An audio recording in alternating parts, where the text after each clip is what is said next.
एक गांव में धनी सेठ रहता था। वह बहुत ही कंजूस था।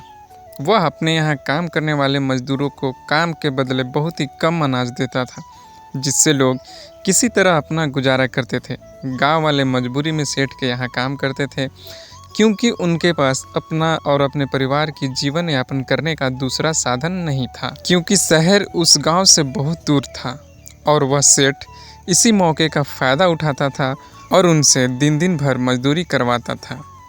एक दिन एक मजदूर ने सेठ के खिलाफ आवाज़ उठाई और उसने कहा, काम तो हम पूरे दिन भर करते हैं, फिर हमें इतनी कम अनाज क्यों देते हो?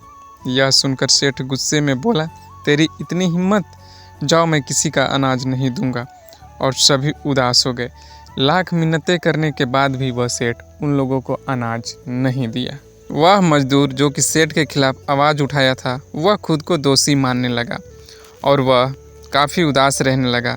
एक दिन वह गांव के ही पास के मंदिर में गया और दुर्गा माता के मूर्ति के सामने बैठकर माँ दुर्गा से विनती करने लगा कि हे माता, हम गरीब का गुजारा कैसे होगा?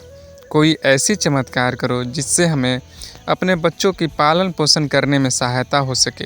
यह गरीब आदमी माता से प्रार्थना कर ही रहा था, उतने में उस मंदिर के पुजारी जो कि स्नान करके आ रहे थे, उन्होंने यह नज़ारा देखा और वह उस गरीब मजदूर की बातों को चुपचाप ध्यान से सुनने लगे। उस गरीब की गुहार में काफ़ी दुख और उसकी पीड़ा झलक रही थी। यह सुनकर पंडित जी के हृदय पिघल गया।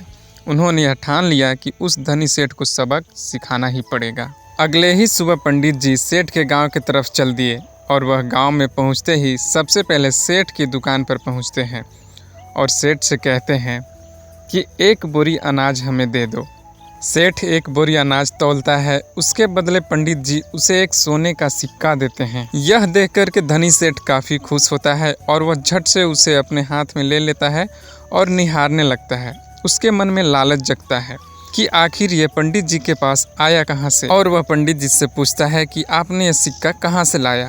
तो पंडित जी बोलते हैं कि इसे हासिल करना तो बहुत ही आसान है, लेकिन उसके लिए तुम्हें कुछ कार्य करने होंगे। वह धनी सेठ बोलता है कि मैं करने के लिए तैयार हूँ।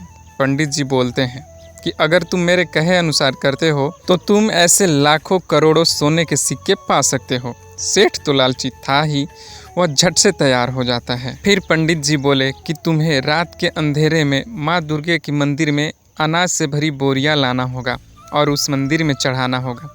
याद रहे, रात के अंधेरे में चुपचाप अकेले में जाकर रखना ताकि कोई देखे ना।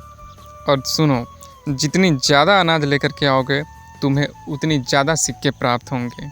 और यदि सुबह तक वो सारे अनाज गायब हो गए तो समझो भगवान ने तुम्हारी अनाज स्वीकार कर लिया है और उसके बाद ही तुम्हें ढेर सारे सिक्के मिल जाएंगे। मैंने भी यही करके सिक्का प्राप्त किया है, इसलिए मैं तुम्हारे दुकान में अनाज खरीदने आया हूँ।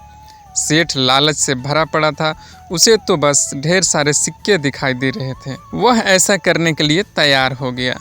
इसके बाद पंडित जी गांव में जाकर सारे गांव वालों को इकट्ठा करते हैं और यह योजना बताते हैं कि तुम्हें रात को मंदिर के पास आ जाना है, तुम्हारे हिस्से के पूरे अनाज आज मिल जाएंगे। और सभी गांव वाले भी उनकी इस योजना में साथ देते हैं।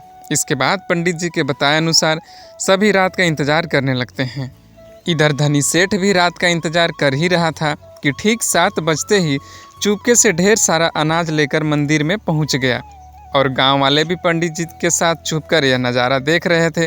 सेठ चुपचाप जल्दी से सारा अनाज रख कर के वहां से चला गया। सेठ के जाते ही पंडित जी ने सभी गांव वालों को कहा कि इसे आपस में बराबर बराबर बांट लो। सभी ने वैसा ही किया और पंडित जी को धन्यवाद कहा। उधर सुबह होते ही सेठ उठकर मंदिर की तरफ गया और देखा कि मंदिर में तो सारे अनाज गायब हो गए। तो वह बहुत खुश हुआ कि भगवान ने उसके द्वारा दी गई अनाज को स्वीकार कर लिया, मतलब कि अब उसे सोने के सिक्के मिलने वाले हैं।